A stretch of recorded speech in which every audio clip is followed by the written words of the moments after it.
SB online একাডেমিতে সকলকে স্বাগতম। আমি সুমন আছি তোমাদের সাথে। ছোট্ট বন্ধুরা, আজকে আমরা চতুর্থ শ্রেণীর ৭০ থেকে ৭১ পৃষ্ঠার মধ্যে যে অঙ্কগুলো রয়েছে এগুলোকে সবচেয়ে সহজ নিয়মে কিভাবে করে সমাধান করা যায় এই বিষয়টি শিখব। চলো তাহলে শুরু করা যাক। বন্ধুরা, আমরা যদি ৭০ পৃষ্ঠার একদম উপরে লক্ষ্য করি, এখানে ৬.৩ বলা হয়েছে খালি ঘর সংবলিত গাণিতিক বাক্য। দেখো, এখানে কিন্তু আমরা একটি প্রশ্নবোধক চিহ্ন দেখতে পাচ্ছি। এখানে বলা হয়েছে চলো খালি ঘর যুক্ত গাণিতিক বাক্য তৈরি ও সমাধান করি। আমরা কিন্তু এবারে খালি ঘর যুক্ত গাণিতিক বাক্য তৈরি করব এবং সমাধান করব, তাই না? আচ্ছা দেখো, আমরা ১ নম্বরে কিন্তু এখানে একটি প্রশ্ন দেখতে পাচ্ছি। এখানে বলা হয়েছে মুক্তার কাছে কিছু এবং অপুর কাছে ৬টি লজেন্স আছে, দুইজনের কাছে মোট ১৮টি লজেন্স আছে। আচ্ছা, এখানে আমাদের যে বিষয়টি বলা হয়েছে সেটি হচ্ছে কি, সেটি হচ্ছে মুক্তার কাছে কিছু লজেন্স আছে, এটি কিন্তু আমাদের বলা হয়েছে। এখন এই কিছু দ্বারা কিন্তু আমরা জানি না যে কয়টি আছে, তাই না? তাহলে এই কিছুর জায়গাতে আমরা কি ব্যবহার করতে পারি? আমরা কিন্তু এখানে একটি খালি ঘর ব্যবহার করতে পারি, তাই না? যেখানে কোনো সংখ্যা উল্লেখ না থাকবে সেইখানে কিন্তু আমরা একটি খালি ঘর ব্যবহার করতে পারি। তাহলে আমরা এখানে দেখতে পাচ্ছি মুক্তার কাছে কিছু এবং অপুর কাছে রয়েছে ৬টি লজেন্স।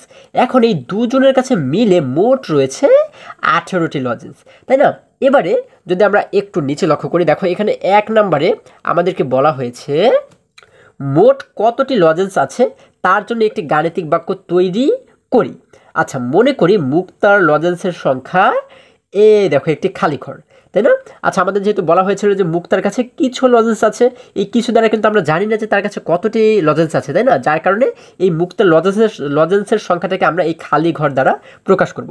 এবারে ২ নম্বরে বলা হয়েছে কি, আচ্ছা ২ নম্বরটাকে আমরা পরে করি, আগে আমরা ১ নম্বরটাকে যদি সমাধান করি, আমাদের কিন্তু এই বিষয়টিকে একটি গাণিতিক বাক্যের মাধ্যমে প্রকাশ করার কথা বলা হয়েছে। তাহলে এটিকে আমরা কীভাবে করে গাণিতিক বাক্যের মাধ্যমে প্রকাশ করতে পারি?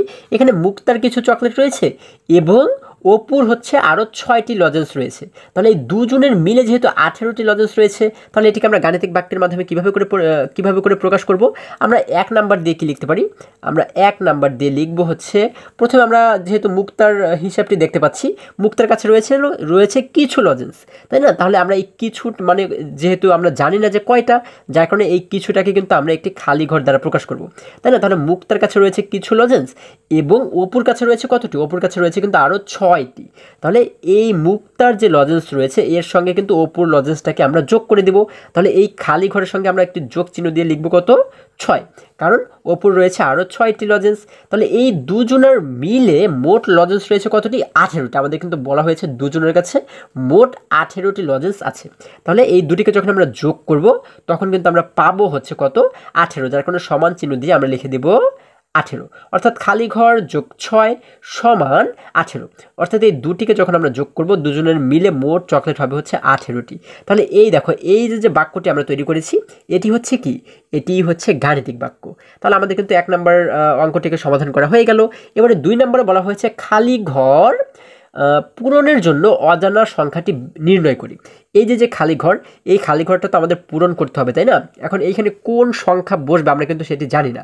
তাহলে এই অজানা সংখ্যাটি কিন্তু আমাদের এবারে নির্ণয় করতে বলা হয়েছে। এখন দেখো আমরা কিভাবে করে এটিকে নির্ণয় করতে পারি। আমরা যদি একটু নিচে লক্ষ্য করি তাহলে কিন্তু আমরা এই বিষয়টি বুঝতে পারবো। দেখো, এখানে ১ নম্বর বলা হয়েছে গাণিতিক বাক্যটি হবে খালি ঘর যোগ ৬ সমান ১৮। দেখো, আমি তোমাদেরকে একটু আগে যে বাক্যটি লিখে দেখিয়েছি এটি কিন্তু গাণিতিক বাক্য। এখন আমাদের ২ নম্বরে যেহেতু বলা হয়েছে খালি ঘরে অজানা সংখ্যাটি নির্ণয় করতে বলা হয়েছে, এই জন্য এখন আমরা যদি খালি ঘরের অজানা সংখ্যাটিকে নির্ণয় করি, আমরা কিভাবে করে নির্ণয় করতে পারি? দেখো, এখানে কিন্তু দুটি পদ্ধতি আমাদের দেখানো হয়েছে। এই পদ্ধতিটা যদি আমরা লক্ষ্য করি, এখানে বলা হয়েছে আমরা খালি ঘরে বিভিন্ন সংখ্যা বসিয়ে এটি নির্ণয় করতে পারি। আমরা এই খালি ঘরে কিন্তু জানি না যে কোন সংখ্যা বসবে, তাই না? তাহলে আমরা দেখব যে কোন সংখ্যার সঙ্গে ৬কে যোগ করলে ১৮ হয়। আমাদের কিন্তু ১৮ বানাতে হবে, তাই না? আচ্ছা, আমরা কিভাবে করে দেখব? দেখো, আমরা প্রথমে কি করলাম, আমরা অনুমান করে ১০কে এখানে বসালাম। তাহলে ১০-এর সঙ্গে ৬কে যোগ করলে হয়ে যায় ১৬, ১৮ কিন্তু হয় না। যার কারণে এই অঙ্কটাকে আমরা কি করলাম? কাটা দিলাম অর্থ কি? মানে এটি কিন্তু ভুল, মানে আমাদের এটি কিন্তু মিলছে না। এবার যদি আমরা ১১ বসাই, ১১ এবং ৬কে যোগ করলে হয়ে যাবে ১৭, তার মানে আমাদের কিন্তু এখানে রয়েছে ১৮, এটিও কিন্তু হচ্ছে না, তাই না? সঠিক হচ্ছে না, যার কারণে আমরা এখানেও একটি কাটা চিহ্ন দেখতে পাচ্ছি।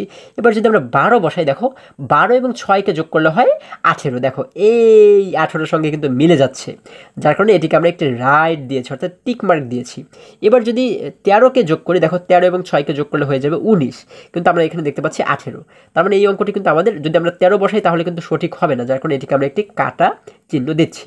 এখন এইভাবে করে কিন্তু আমরা দেখে দেখে আমরা বের করতে পারি যে কোন সংখ্যার সঙ্গে 6কে যোগ করলে আমরা 18 পাবো, কারণ আমাদের মোট কিন্তু বানাতে হবে 18।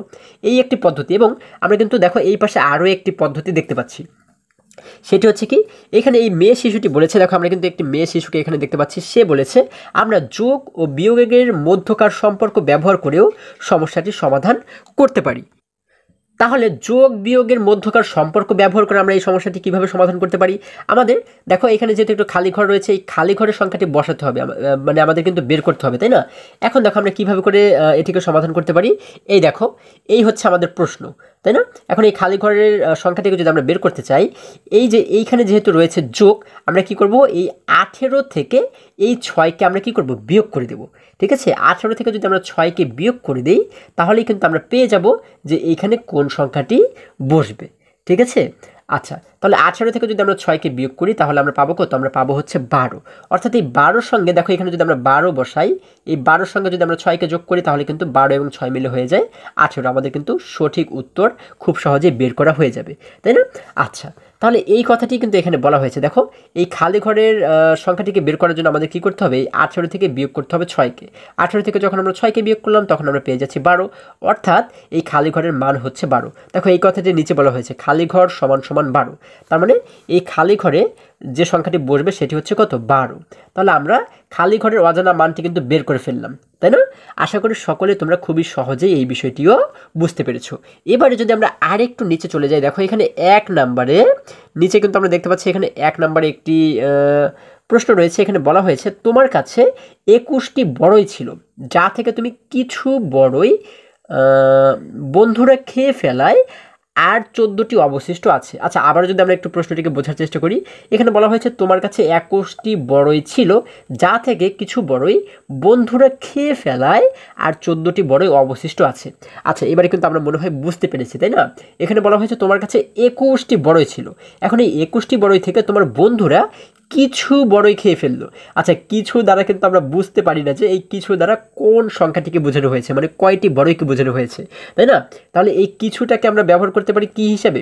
আমরা এই কিছুর পরিবর্তে কিন্তু একটি খালি ঘর ব্যবহার করতে পারি, কারণ এই কিছু দ্বারা কোন সংখ্যাকে বোঝানো হয়েছে এটি কিন্তু আমরা জানি না, এটি কিন্তু অজানা একটি মান, তাই না? যার কারণে এই কিছুর পরিবর্তে কিন্তু আমরা এই খালি ঘরটাকে ব্যবহার করতে পারি। এখন যখন তারা কিছু বড়ই খেয়ে ফেললো তখন আর 14টি বড়ই অবশিষ্ট রইল। তাহলে দেখো এবার আমরা যদি 1 নম্বর প্রশ্নটিকে লক্ষ্য করি, এখানে বলা হয়েছে খেয়ে ফেলা বড়ইয়ের সংখ্যা খালি ঘর ধরে একটি গাণিতিক বাক্য লেখো। তাহলে যে বড়ই সংখ্যা তারা, যে কয়টি বড়ই তারা খেয়ে ফেলেছিল বন্ধুরা, সেই বড়ইয়ের সংখ্যাকে কিন্তু আমরা এই খালি ঘর দ্বারা প্রকাশ করব, তাই না? অর্থাৎ সেই খেয়ে ফেলা বড়ইয়ের সংখ্যাকে কিন্তু আমরা খালি ঘর হিসেবে ধরে নেব।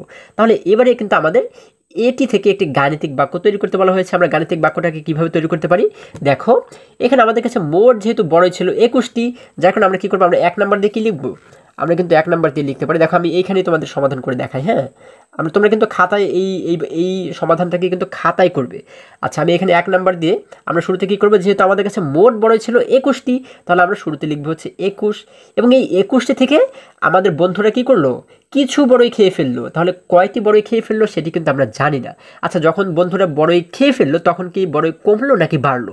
অবশ্যই কমে গেল, তাই না? আর কমে গেলে কি হয়? কমে গেলে হয় বিয়োগ। তাহলে 21 থেকে আমরা বিয়োগ করব কতকে? যে কয়টি বড়ই খেয়ে ফেললো সেই কয় সংখ্যাকে কিন্তু আমরা বিয়োগ করে দেবো। তাহলে আমরা কিন্তু জানি না যে কয়টি বড়ই খেয়ে ফেললো। যেহেতু জানি না, তাহলে আমাদের কি করতে হবে? এই অজানা মানের পরিবর্তে আমাদের কি ধরতে হবে? একটি খালি ঘর ধরতে হবে। অর্থাৎ এই খালি ঘরে যে সংখ্যা বসবে সেই কয়টি বড়ই তারা খেয়ে ফেললো। আচ্ছা, এবার 21টি বড়ই থেকে যখন তারা এই বড়ইগুলো খেয়ে ফেললো তখন তোমার কাছে আর কতটি বড়ই অবশিষ্ট রইল? 14টি। তাহলে আমরা সমান সমান দিয়ে কি লিখতে পারি? সমান সমান দিয়ে লিখতে পারি 14, তাই না? কারণ এই 21টি থেকে কিছু বড়ই খেয়ে ফেলার পরে তোমার কাছে কিন্তু আর অবশিষ্ট রইল 14টি বড়ই। তাহলে কিন্তু দেখো এই যে বাক্যটি আমরা তৈরি করলাম এটি হচ্ছে কি গাণিতিক বাক্য, ঠিক আছে? তাহলে আমাদের 1 নম্বর প্রশ্নের সমাধান করা হয়ে গেল। এবারে 2 নম্বরে কি বলা হয়েছে? 2 নম্বরে বলা হয়েছে অজানা সংখ্যাটি নির্ণয় করি। অর্থাৎ এই যে অজানা সংখ্যাটি, এখানে যে খালি ঘর রয়েছে, এই খালি ঘরে কোন সংখ্যা বসবে সেটি কিন্তু আমাদের নির্ণয় করতে বলা হয়েছে। তাহলে আমরা চাইলে কি করতে পারি, আমরা আগের অঙ্কের মতো আমরা কিন্তু এখানে এক একটি সংখ্যা বসিয়ে বসিয়ে দেখতে পারি যে 21 থেকে কতকে বিয়োগ করলে 14 হয়, এইভাবে করে বের করতে পারি। আবার সহজ যে পদ্ধতিটা সেটি হচ্ছে কি, আমরা কি করব, এই 21 থেকে আমরা 14কে বিয়োগ করব।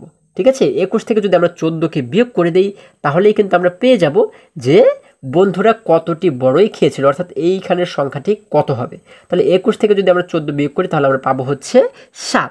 ঠিক আছে, তাহলে এইখানে আমরা লিখে দেব হচ্ছে কত, আমরা লিখে দেব 7। দেখো আমরা এই খালি ঘরে কিন্তু লিখে দেব 7, অর্থাৎ 21 থেকে যখন আমরা 7কে বিয়োগ করব তখন থাকবে হচ্ছে 14। অর্থাৎ 21 থেকে যদি 7টি বড়ই খেয়ে ফেলে তাহলে কিন্তু আর বড়ই অবশিষ্ট থাকে 14টি। ঠিক আছে, তাহলে কিন্তু আমরা এই খালি ঘরের মানটিকেও বের করে ফেললাম। এবারে দেখো যদি আমরা পরবর্তী পৃষ্ঠায় চলে যাই, আমরা যদি 71 পৃষ্ঠার একদম উপরে লক্ষ্য করি, এখানে 2 নম্বরে বলা হয়েছে 32টি রুটি কয়েকজন লোকের মাঝে সমানভাবে ভাগ করে দেওয়া হলো যাতে প্রত্যেকে 8টি করে রুটি পায়। দেখো আবারও যদি প্রশ্নটিকে বোঝার চেষ্টা করি, এখানে বলা হয়েছে 32টি রুটি কয়েকজন লোকের মাঝে সমানভাবে ভাগ করে দেওয়া হলো। আচ্ছা, এখানে বলা হয়েছে কয়েকজন লোকের মাঝে, এখন কয়জন লোক সেটি কিন্তু এখানে আমাদের বলা হয়নি, তাই না? তাহলে এই কয়জন লোক এটিকে কিন্তু আমরা বোঝাতে পারি কি দ্বারা, আমরা বোঝাতে পারি এই খালি ঘর দ্বারা। ঠিক আছে, এই খালি ঘর দ্বারা আমরা বুঝতে পারি যে 32টি রুটি কয়েকজন লোকের মাঝে সমানভাবে ভাগ করে দেওয়া হলো যাতে প্রত্যেকে মানে কি এক একজনে 8টি করে রুটি পায়।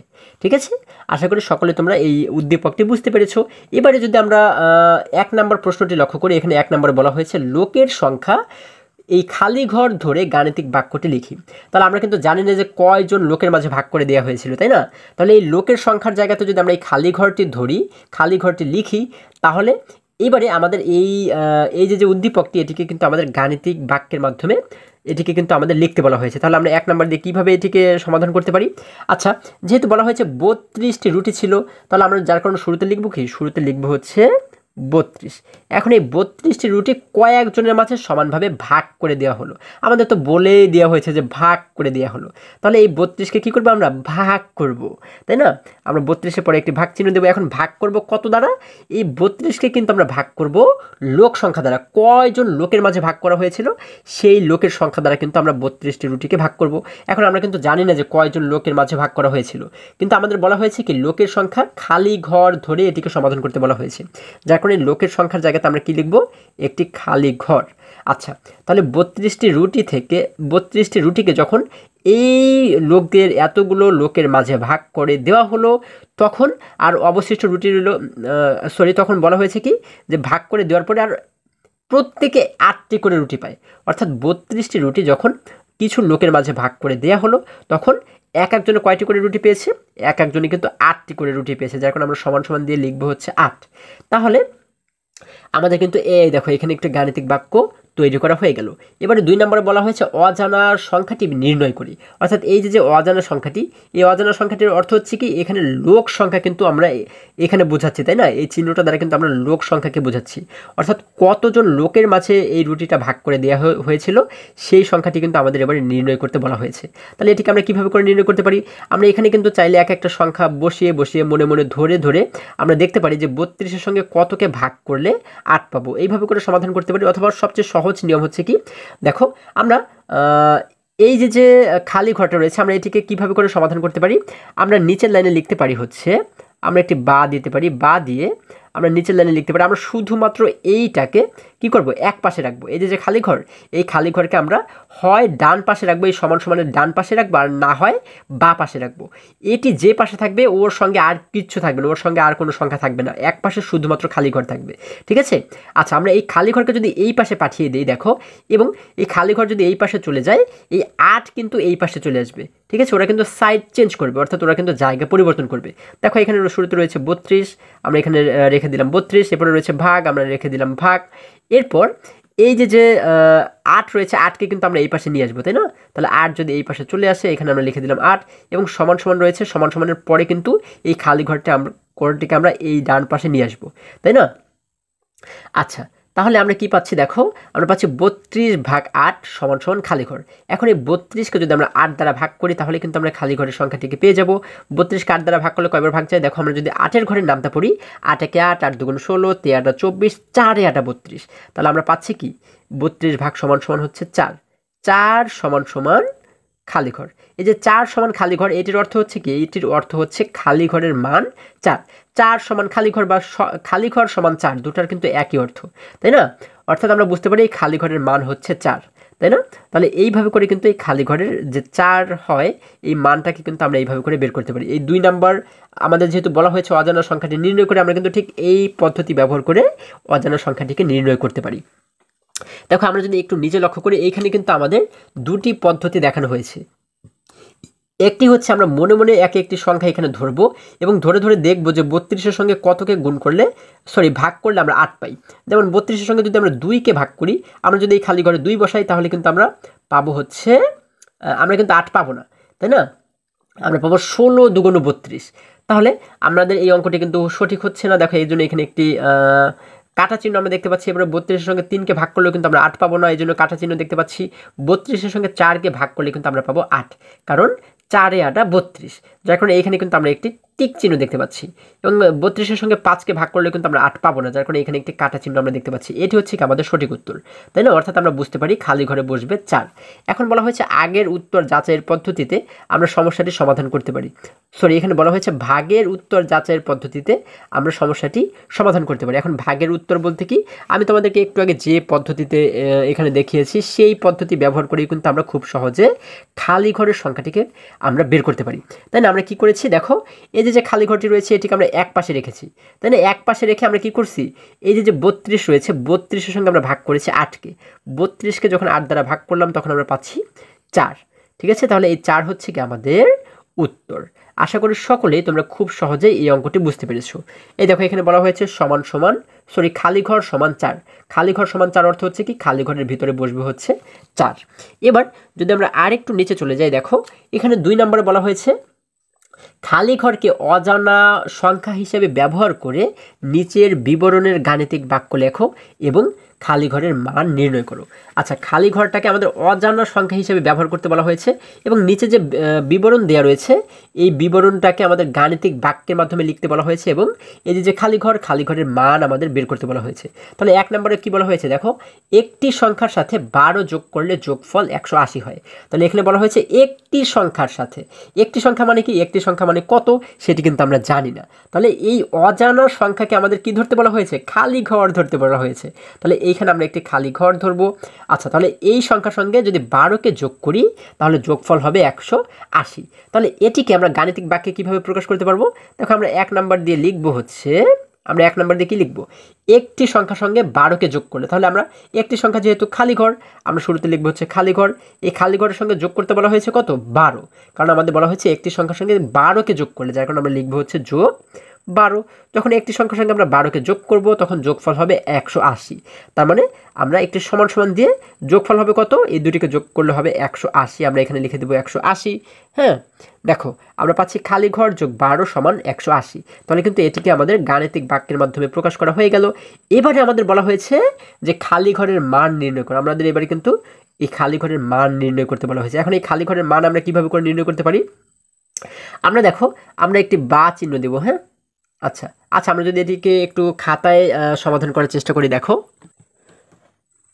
আমাদের যেহেতু বলা হয়েছে একটি সংখ্যার সঙ্গে 12কে যোগ করলে যোগফল হয় 180, যার কারণে দেখো একটি সংখ্যার সঙ্গে আমরা একটি সংখ্যার জায়গাতে আমরা লিখেছি একটি খালি ঘর, এই খালি ঘরের সঙ্গে যখন আমরা 12কে যোগ করেছি, যোগ করার পরে এই দুটিকে যোগ করলে হয় 180, এই জন্য আমরা সমান সমান চিহ্ন দিয়ে লিখেছি 180।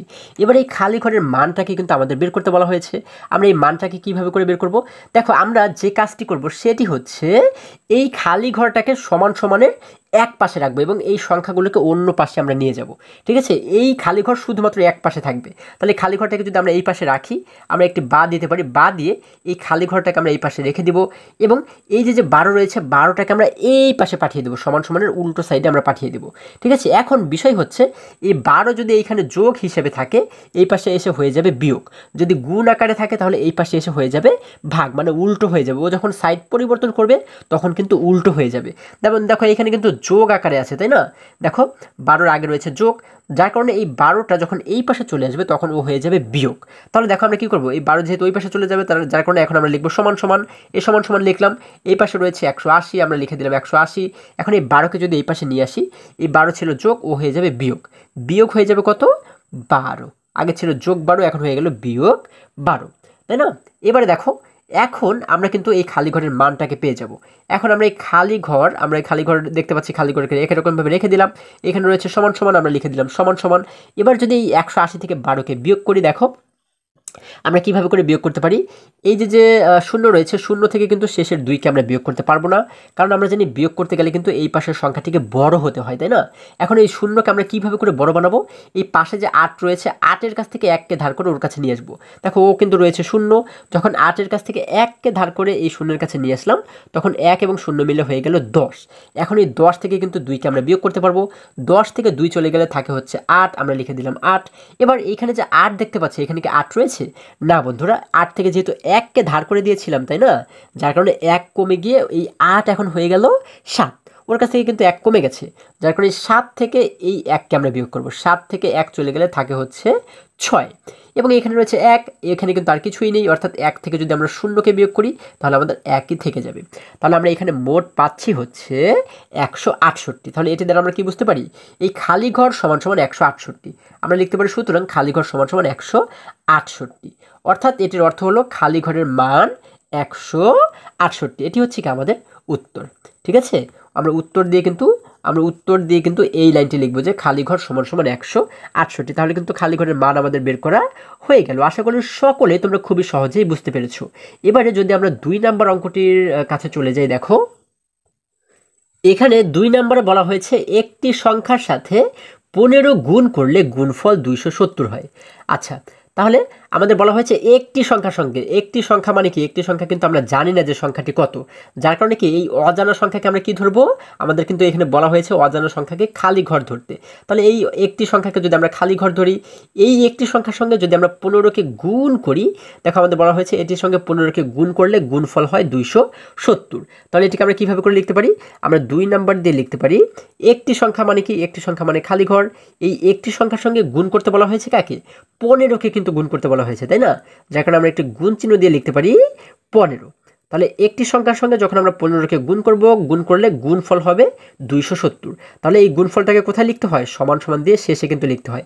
তাহলে এই দুটিকে গুণ করলে আমরা পাবো হচ্ছে 270, তাই না? আচ্ছা, তাহলে এটি কিন্তু আমাদের গাণিতিক বাক্যে প্রকাশ করা হয়ে গেল। আমরা কিন্তু এইভাবে করে গাণিতিক বাক্যে প্রকাশ করতে পারি। এবারে যদি এটি থেকে আমরা এই যে খালি ঘরের মান, এই খালি ঘরের মানটাকে যদি আমরা বের করার চেষ্টা করি, অর্থাৎ এই খালি ঘরে কোন সংখ্যাটি বসবে এটিকে যদি আমরা বের করার চেষ্টা করি, দেখো যেহেতু আমাদেরকে বলা হয়েছে কোনো সংখ্যার সঙ্গে 15কে গুণ করলে গুণফল হয় 270, যার কারণে আমরা লিখলাম খালি ঘর গুণ 15 সমান সমান 270।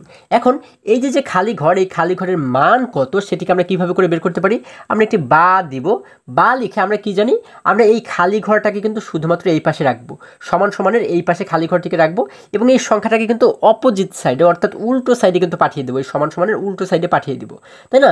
তাহলে আমরা শুরুতে লিখবো হচ্ছে একটি খালি ঘর, এবারে এই সমান সমান চিহ্নটাকে এই পাশে আমরা লিখে দেবো। এবার এইখানে রয়েছে 270, আমরা লিখে দিলাম 270। এই যে 15, এই 15কে কিন্তু আমরা এই উল্টো সাইডে পাঠিয়ে দেবো। এখন আমরা জানি 15 যেহেতু এখানে রয়েছে গুণ আকারে, ও যখন উল্টো সাইডে চলে যাবে তখন কিন্তু ও হয়ে যাবে ভাগ, মানে বিপরীত হয়ে যাবে, তাই না? বিপরীত সাইডে গেলে কিন্তু ওর চিহ্নটাও বিপরীত হয়ে যায়, গুণের বিপরীত কি ভাগ, যার কারণে এই পাশে এসে হয়ে যাবে ভাগ 15। ও আগে ছিল গুণ 15, এখন হয়ে যাবে ভাগ 15। এবারে দেখো এখন আমরা কিন্তু এই লাইনে এসে এই খালি ঘরের উত্তরটাকে আমরা পেয়ে যাব। আচ্ছা, তাহলে আমরা এখানে লিখব সুতরাং খালি ঘর সমান সমান, এবারে 270কে আমরা ভাগ যদি করি 15 দ্বারা, দেখো আমরা 15 দ্বারা যদি 270কে ভাগ করি, আমরা শুরুতে দেখব যে 15 দ্বারা এক সংখ্যাকে ভাগ করা যাবে কিনা, এক অঙ্ককে কিন্তু ভাগ করা যাবে না, কারণ এক অঙ্ক শুধুমাত্র 2। এবার আমরা কি করব, দুটি অঙ্ককে ভাগ করব, তাই না? দুটো অঙ্ক মিলে হয় 27। তাহলে 15-র সঙ্গে কতকে গুণ করলে আমরা 27-এর সবচেয়ে কাছের সংখ্যাটিকে পাই, আমরা জানি 15 একে 15, 15 2 30, 15-র সঙ্গে 2কে গুণ করলে কিন্তু 27-এর চেয়ে বড় হয়ে যাবে, কিন্তু আমরা জানি বড় হলে হয় না, তাই না? যার কারণে 15-র সঙ্গে আমরা 1কে গুণ করব, 15 একে 15। এবারে দেখো যদি আমরা উপরের সংখ্যা থেকে নিচের সংখ্যাকে বিয়োগ করি, 7 থেকে 5 চলে গেলে থাকে আমাদের 2, 2 থেকে 1 চলে গেলে থাকে 1। তাহলে এখানে আমরা পাচ্ছি 12 এবং এই পাশে যে শূন্যটি রয়েছে এটিকে কিন্তু এখনও পর্যন্ত আমরা ভাগ করিনি, যার কারণে আমরা কী করবো, এটিকে সরাসরি নিচে নামিয়ে আনবো। তাহলে এখানে মোট হয়ে গেল 120। এবারে আমরা দেখব যে 15-র সঙ্গে কতকে গুণ করলে 120 আমরা পাই। আমরা যদি 15-র সঙ্গে 8কে গুণ করি, দেখো 15-র সঙ্গে যদি আমরা 8কে গুণ করি, 5 8 40, 40-এর শূন্যকে লিখলাম এইখানে, হাতে থাকে হচ্ছে আমাদের 4। এবারে 8 এবং 1কে গুণ করলে হয় 8 1 8 এবং এই হাতের 4কে যদি আমরা যোগ করি, 8 এবং 4কে যোগ করলে হয়ে যায় 12। তাহলে কিন্তু আমরা 120 পাচ্ছি। তাহলে 15-র সঙ্গে 8কে গুণ করে যেহেতু 120 পাই, যার কারণে আমরা লিখবো এখানে 8 15 8 15 120। এবার এই উপরের সংখ্যা থেকে নিচের সংখ্যাকে বিয়োগ করলে কিন্তু আর কিছুই থাকে না, মানে শূন্য। আমরা এখানে মোট পাচ্ছি কত, আমরা উত্তর পাচ্ছি কিন্তু 18। তাহলে আমরা এই খালি ঘর সমান সমান পাচ্ছি 18, তাই না? তাহলে এই খালি ঘর সমান 18, এটির অর্থ হচ্ছে কি, এটির অর্থ হচ্ছে খালি ঘরের মান 18। তাহলে আমরা এইখানে কিন্তু লিখতে পারি হচ্ছে কি, আমরা এখানে লিখতে পারি অতএব দিয়ে আমরা এই একটি লাইন যদি একটু বাড়তি লিখি তাহলে কিন্তু এই অঙ্কটা সুন্দর হয়। অতএব দিয়ে আমরা এই পুরো লাইনটি আবার উঠাবো, খালি ঘর, আমরা এটিকে একটু বড় করে লিখবো কারণ এর ভিতরে তো আমাদের 18কে ধরাতে হবে, তাই না? আমরা লিখবো হচ্ছে খালি ঘর গুণ 15, আমরা লিখবো খালি ঘর গুণ 15 সমান সমান কত রয়েছে, 270। এখন আমরা যে কাজটি করব সেটি হচ্ছে এই খালি ঘরের জায়গাতে আমরা লিখে দেবো কত, খালি ঘরের মান পাচ্ছি আমরা 18, যার কারণে এই খালি ঘরের জায়গাতে আমরা লিখে দেবো 18। ঠিক আছে, এটি হচ্ছে কি আমাদের উত্তর। আমরা কিন্তু এইভাবে করে প্রত্যেকটি অঙ্ক খুবই সহজে সমাধান করতে পারি। বন্ধুরা, আজকে আমাদের এই পর্যন্তই, আবারও দেখা হবে পরবর্তী ভিডিওতে। আর হ্যাঁ, তোমরা যদি আমার চ্যানেলে নতুন হয়ে থাকো তাহলে এখনই চ্যানেলটি সাবস্ক্রাইব করে পাশে থাকো, যেন আমার যে কোনো ভিডিও আপলোড করার সাথে সাথে খুব সহজেই তোমরা সেটি পেতে পারো।